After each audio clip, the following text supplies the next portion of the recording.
사단 법인 빌딩 스마트 협회에서 기술연구소장으로 있고요. 이 정부의 3차원 건축설계 자동화 지원 연구단의 연구단장을 맡고 있습니다.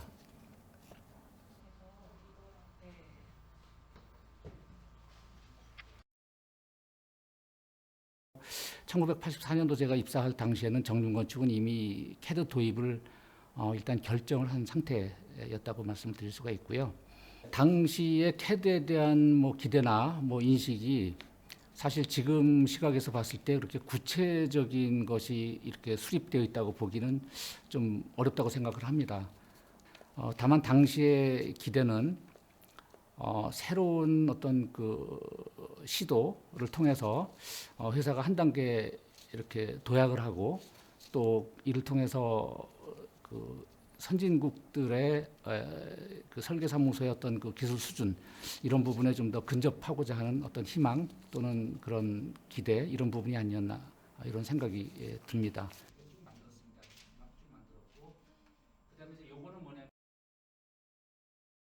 85년 한 9월 정도에 이제 캐드를 도입하기 위한 실질적인 타스크포스 팀이 이제 구성이 됩니다. 그래서 제가 이제 실무자로 이렇게 참여를 해서 84년 10월에 미국 콜로라도 덴버에 이제 캐드 교육을 받으러 이제 갑니다. 그래서 85년 2월에 이제 실제로 이제 컴퓨터가 이제 도입이 돼서 설치가 됐습니다.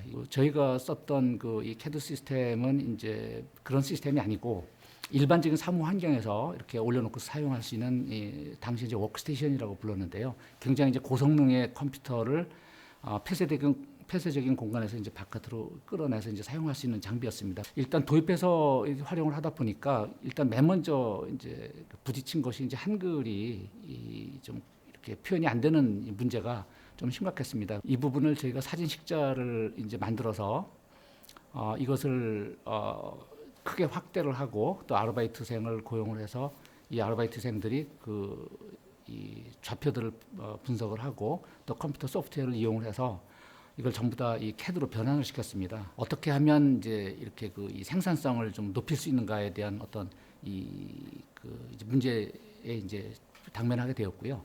그러다 보니까 아무래도 이제 모든 이 설계 도면하는 작업 중에서 좀 자동화할 수 있는 건 최대한 자동화를 하자. 이런 좀 방향을 좀 설정을 해서 도면들을 좀 이렇게 검토를 좀 해봤더니 아무래도 이 건축의 어떤 그런 그 디테일한 어떤 마감이라든가 이런 표현보다는 좀 수치라든가 또는 수치가 좀 명확하고 또 변경 요인이 그렇게 많지 않은 것이 이제 구조 쪽의 도면이었는데 이 구조 도면을 전반적으로 좀 한번 자동화하는 어떤 그 시도를 이제 저희가 하게 됩니다.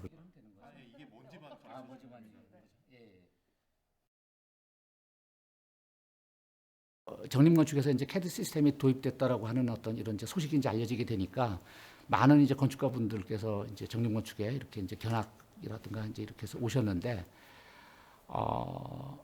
이제 이분들이 와서 보신 거는 아무래도 이제 뭐 사람의 손놀림하고는 비교가 될 수 없는 굉장히 빠른 이제 팸플러트의 이제 움직임 이런 것과 그리고 뭐 어떤 그 색상이라든가 또는 어떤 이 사람의 어떤 그 위치라든가 이런 것들을 마음대로 바꿔가면서 이 3차원 모델을 이렇게 자유자재로 보는 이런 이제 모습을 보게 됐는데 제 기억에 와서 보신 분들의 어떤 그 표정이 한편으로는 이제 우선 새로운 기술에 대한 놀라움이 하나가 있었고요.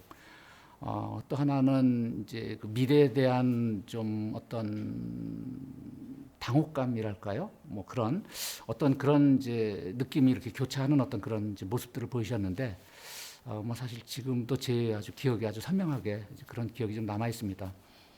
처음에 우리나라 설계사무소에 캐드가 도입된 건 이제 뭐 80년대 중반이었습니다만은 실질적으로 이 캐드가 이렇게 설계사무소에 확산이 된 것은 제 기억에 올림픽 이제 전후로 기억을 합니다. 제가 처음에 이제 고생을 하고 여러 가지 이제 노력을 많이 이렇게 좀 했었습니다만은 다른 설계사무소들도 처음에 이제 도입했을 때는 마찬가지로 좀 이렇게 당혹스러운 부분이 많이 있었을 겁니다.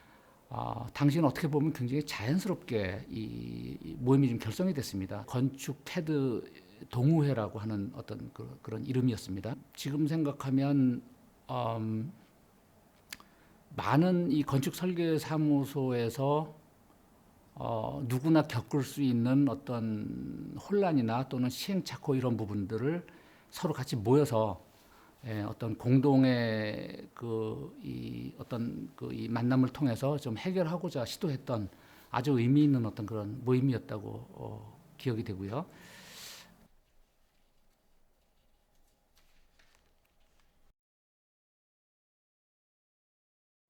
80년대를 좀 되돌아보면 어떤 구체적인 뭐 비전이나 또는 어떤 그런 뭐 계획이나 이런 걸 수립을 해서 이렇게 체계적으로 진행했던 그런 그 시대라기보다는 좀 어떻게 보면 좀 이렇게 그 전에는 저희가 전혀 접하지 못했던 어떤 그런 그 기술을 도입을 하면서 좀 정신없이 이렇게 앞으로 나아가면서 뭐 이렇게 넘어지기도 하고 깨지기도 하면서 이렇게 좀 진전됐던 어떤 그런 시기로 저는 기억을 합니다. 80년대에 그 경험했던 여러 가지 일들이 에, 지금 현재 제 모습이라든가 또는 적어도 당분간 앞으로 제가 활동을 할 때에 굉장히 중요한 어떤 이 밑그림이었다. 뭐 이렇게 생각을 합니다.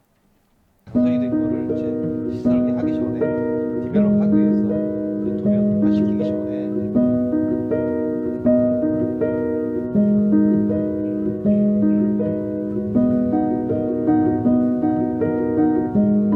와 돌과 그다음에 돌의 색깔을 어떻게 이렇게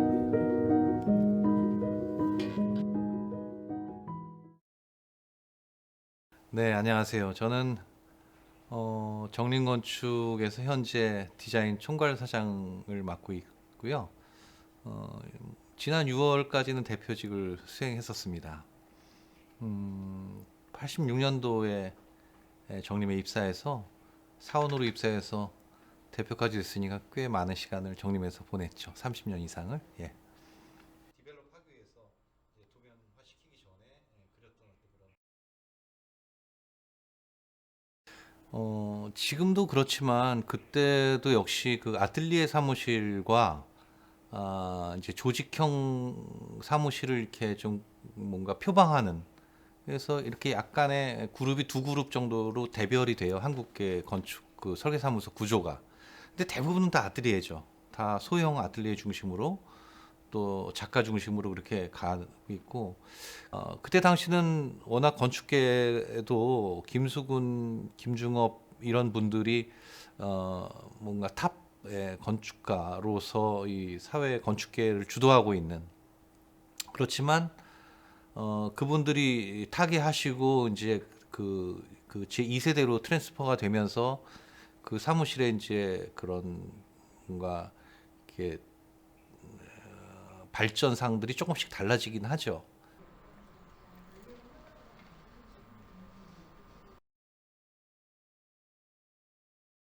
그 88년 이후에 이제 막 경동기고 사실 건축계도 척박한 시기였었지만 그런 88 올림픽을 통해서 굉장히 국제화되는 시기와 뭐 폭주되는 그 당시에 예를 들면 주거라든지 뭐 사회가 요구하는 시설들이 굉장히 많죠. 근데 그거를 이루어낸 것들은 대부분의 이런 조직을 바탕으로 한 큰 사무소들이 배경으로 했었죠. 왜? 그런 사무실들은 그 도시의 주인공인 건축보다는 도시의 배경이 되는 건축을 더 많이 했던 것 같아요. 조형적으로 뭔가 탁 눈에 잘 띄는 건물보다는 잘 도시에 묻어가고 이 도시 속에서 좀 더 안정화된 어떤 배경을 만드는 건축이 아니었나를 생각이 되거든요. 오피스는 무엇보다도 중요한 거는 그 모듈이거든요. 근데 모듈은 이 기둥과 기둥 사이에 그런 그 간격이 굉장히 중심이 되고 그 중심의 모듈은 주로 밑에 주차장이 들어가기 때문에 주차의 모듈에 맞는 모듈을 써야 돼요.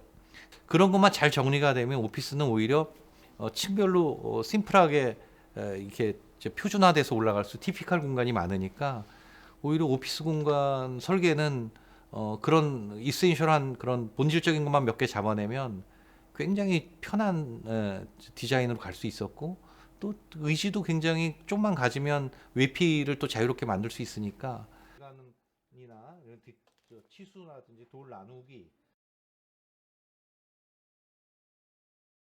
예, 선큰 가든도 일종의 그 햇볕을 지하에 넣기 위한 방법이거든요. 근데 드라이어리가 확장이 되고 그거를 가든화 시키고 외부에서 바로 지하로 내려가는 계단까지 만들면서 그런 공간이 지하가 지하 같지 않게 채광과 환기가 잘 될 수 있는, 통풍이 될 수 있는 그런 공간을 만들기 위해서 선큰 가든이 들어오고, 그럼 거기는 굉장히 메이저 스페이스가 되고 대공간이 되면서 거기서 1, 2, 3계층이 뻥 뚫어진 어떤 그런 아주 멋진 그 실내 공간이 나오죠. 이런 것도 오피스에 있어서는 굉장히 주요한 뭔가 그런 공간의 어떤 그 흐름이었던 것 같습니다.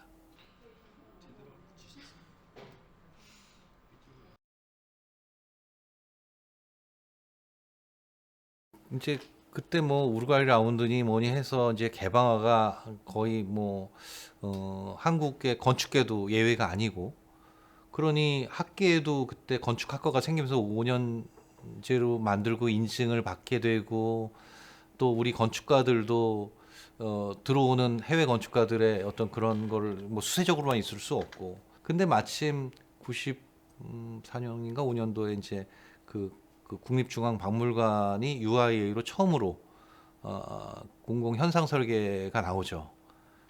그게 지금 기록에 보면 참여작이 341개가 참여했다고 해요. 참여 국가가 한 46개국이 참여했다고 하고요. 이거 굉장한 그 치열한 경쟁인데, 제가 기억하기에는 그때 파이널 5개인가를 뽑아서 2차전을 가거든요. 그래서 프랑스의 뽀잠박 선생이 2위를 하고 정리거치 1위를 해요. 그러니까 그럴 정도로 우리가 이제 국제화되고 이런 그 사회적인 변혁의 그런 눈높이가 이제는 국내가 아니라 이제는 글로벌하게 된 거죠.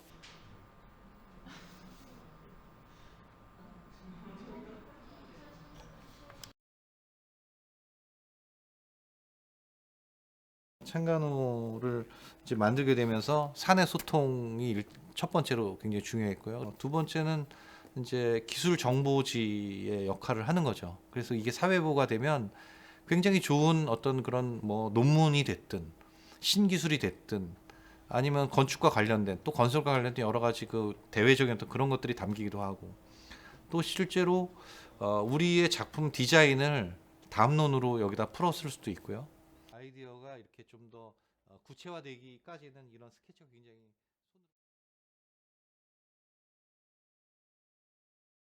근데 물론 문화예술 시설들도 올라가야 되겠지만 필요 시설 같은 것들이 오피스라든지 점점 이제 이 서울도 고밀도화되고 그러기 위해서 고층 빌딩이 필요하고, 그리고 주거의 문제도 굉장히 그때 뭐 50만 호 짓기 뭐 이런 걸로 해갖고 분당 일산 뭐 이런 데가 이제 그 위성 도시로 또 다시 개발이 되면서 많은 주거 물량들이 또 생겨나게 되고, 아무래도 88년도 이후에 아까도 말씀드렸지만 그런 국제적인 어떤 그런 교류나 이런 거를 통해서 기술 정보가 굉장히 집약화되고 그런 것들이 다시 이렇게 데이터나 정보로서 뿌려지고 그런 선순환 구조들이 계속 발현되고 CAD가 들어오고 뭐 이렇게 점점 디지털라이징 되고 그런 트랜스가 일어나면서 굉장히 많은 부분의 산업적 변화가 생겨난 거죠.